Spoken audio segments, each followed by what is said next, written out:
Slide 7.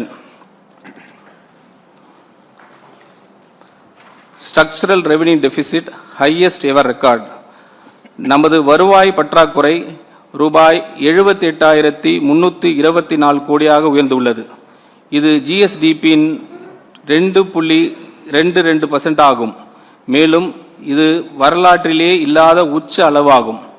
இதில் மிகவும் கவலைக்குரிய விஷயம் என்னவென்றால் அது பற்றாக்குறை கொரோனா பெருந்தொற்றத்தின் உச்ச ஆண்டை விடவும் அதிகமாக உள்ளது.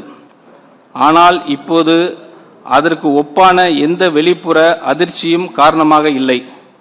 இதன் பொருள் மிகவும் தெளிவானது. நம் சொத்துக்கள் உருவாவதற்காக அல்ல, அன்றாட நிர்வாக செலவுகளை சமாளிப்பதற்காகவே கடன் வாங்கி கொண்டிருக்கிறோம். இது ஒரு தற்காலிக பிரச்சனை அல்ல. 2013-14 முதல் ஒவ்வொரு ஆண்டும் தொடர்ந்து காணப்படும் கட்டமைப்பு ரீதியான பிரச்சனையாகும். மேலும் இங்கு ஒரு நம்பகத்தன்மை சிக்கலும் உள்ளது. இந்த வருவாய் பற்றாக்குறை முழுமையாக நீக்குவதற்கான காலக்கெடுவை முந்தைய ஆட்சிகள் நிதி பொறுப்பு சட்டத்தில் திருத்தம் செய்து 8 முறை தள்ளிப்படப்பட்டுள்ளன. 2010, 2011, 2012, 2017, 2020, 2022, 2024, 2026. இப்போது 2027 என நிர்ணயிக்கப்பட்டுள்ளது.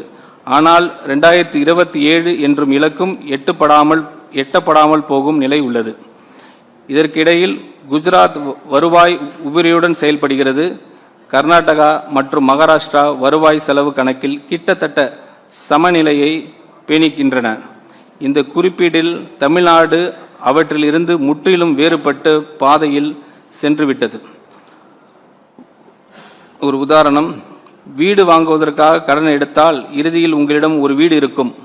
ஆனால் ஒவ்வொரு மாதமும் மளிகை பொருட்கள் வாங்குவதற்கான கடன் எடுத்தால் இறுதியில் எஞ்சுவது கடன் மட்டுமே.